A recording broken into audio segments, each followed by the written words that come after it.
Hello, this is sixth grade health, and this would be at least Monday's lesson, and maybe a little bit of review here from Friday since we had like mass chaos there on Friday.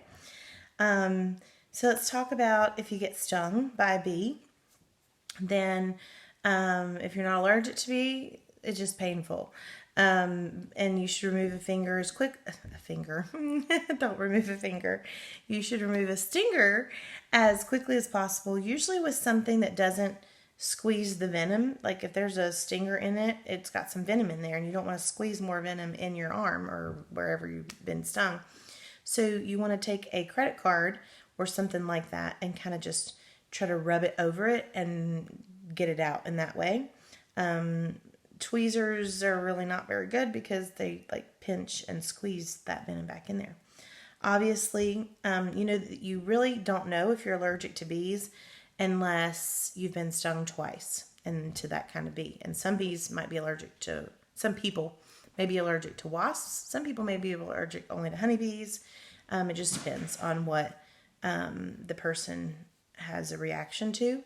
Some reactions can just be, not great, and some reactions can be anaphylactic, which could result in death. So you do have to be really cautious about that and realize if that person is allergic to bees and they know it, they've been tested, or maybe they've been stung twice and had a really bad reaction, then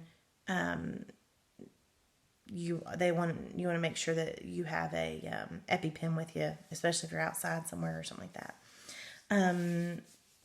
But if not, then if you're not allergic, then wash it with warm soap and water.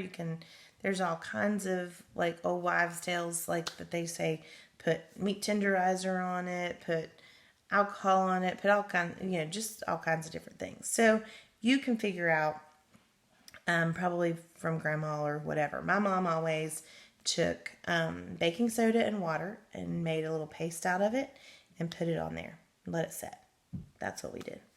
Then a tick. All right, so after a day of hiking, playing outside, that kind of thing, it's really, really important to check for ticks.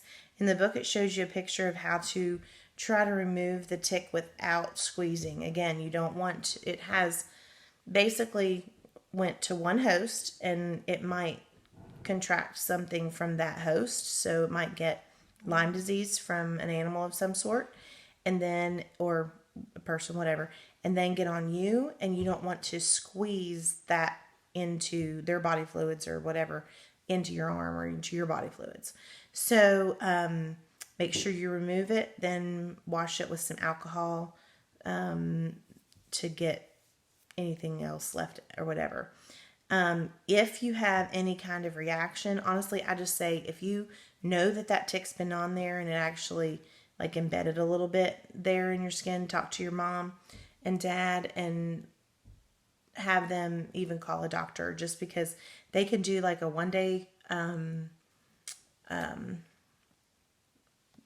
want to say prescription for antibiotics to be able to help take care of that. Otherwise, if that's left untreated, you can end up having chronic Lyme disease for the rest of your life. So it's not something to play around with. Always check if you've been outside for ticks. Have your mom check, especially behind your ears and the base of your neck, groin, underarm areas that they'd like to hide. And rub your hands over your arms and your legs and that kind of thing. Shake out your clothes. All of that. That's all important. You want to make sure that you've been treated with any kind of symptom. If you've got any kind of problems, severe headaches, the blotchy skin area around there, a ring around the skin, any of that, you want to make sure you go and get that checked out by a doctor. It can help to be able to, it can result in lots of things: numbness, vision, hearing part impairment, memory loss, arthritis, lots of things. So stay away from that. All right, contact poisoning. We've talked a little bit about this. Leaves of 3, let them be. And poison ivy, poison oak, poison sumac. Look up some pictures so that you can see what that looks like. If you're out in the woods often, you definitely want to know what it looks like and make sure that you're aware of it. If you are out in the woods, for a long period of time, come home, make sure that you are, wash that affected area with soap, water, get rid of that. And then, of course, you can use some kind of an ointment, hydrocortisone or something like that, to help with itch and that kind of thing. Some people can actually be allergic to poison ivy more, so they are going to have a bigger, worse reaction to it. High temperature. So you have UVA, UVB, UVC that comes through. UVC does not come through. It's reflected back into the atmosphere, into space. UVB comes back through. It causes sunburn.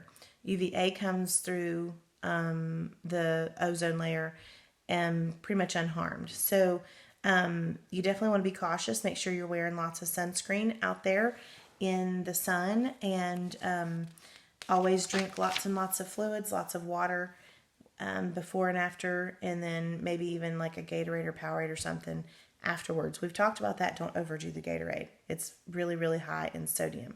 But afterwards, it'll replenish your electrolytes and other things, and that's good. If you're out there a lot in the sun and you don't take proper precautions, you can end up with skin cancer. And that is, of course, caused by continual overexposure to the sun's rays. The more times that you're burnt, the more times you get sunburn, the greater your chances are of getting skin cancer. So those of us who are like really, really pale are even more prone to that. So make sure that you are aware of that. Also be aware of cramps. If you're outside and you start to cramp up, or if you're doing sports of some sort and you start to cramp up, then you are becoming dehydrated, or you don't have enough potassium or sodium or something in your body. Your body is screaming for help and saying, stop doing what you're doing. So that's when you definitely want to have a Gatorade, a Powerade, a banana, water, any of that kind of thing. And then if you continue on, even though, like I said, you need to rest, you need to get your body rehydrated. But if you were to happen to continue on, you could end up with heat exhaustion. And heat exhaustion would be, it would include when you have pale, cool, moist skin. That sounds weird, right? Because cool skin, but you're really hot.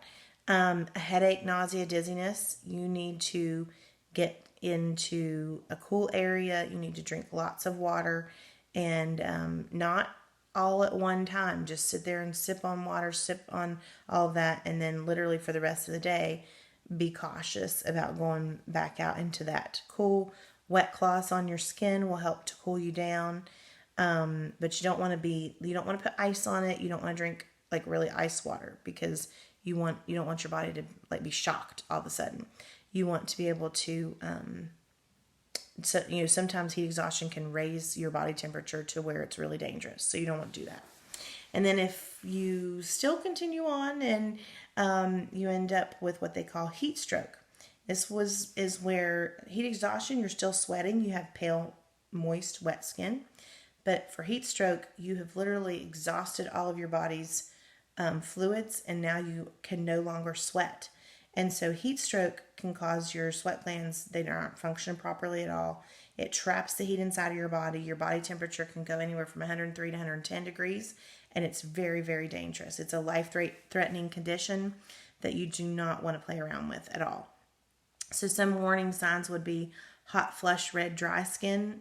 You can't perspire. Your temperature is up to 103, 110. Shallow breathing, rapid pulse. That means your heart beats fast. So don't give a heat stroke victim any type of medication. You want to call for medical assistance. You want to drink cool water, not ice water. A little cool room fan, air conditioning, something like that. All of that will help with the heat problems. And then we've already mentioned this, but I'm going to just kind of review it. It goes over it again. Frostbite. That's the freezing of body tissue. If your skin becomes numb or discolored, if you're outside in the cold, then you need to get in and don't rub anything that you really think that could be frostbite. You might rub it right off. So don't rub it. Just try to get it, to where it's room temperature and then warmer as you go, as soon as possible. And then rubbing can cause gangrene, which is the decaying of body tissue, and that's not good. Hypothermia is when your body temperature drops below what it's supposed to. When a person begins to shiver, I've told you that it's the first sign of hypothermia, teeth chattering. So if those two things happen, even when you're in the pool, then you need to get warm. And that's just the first sign of hypothermia.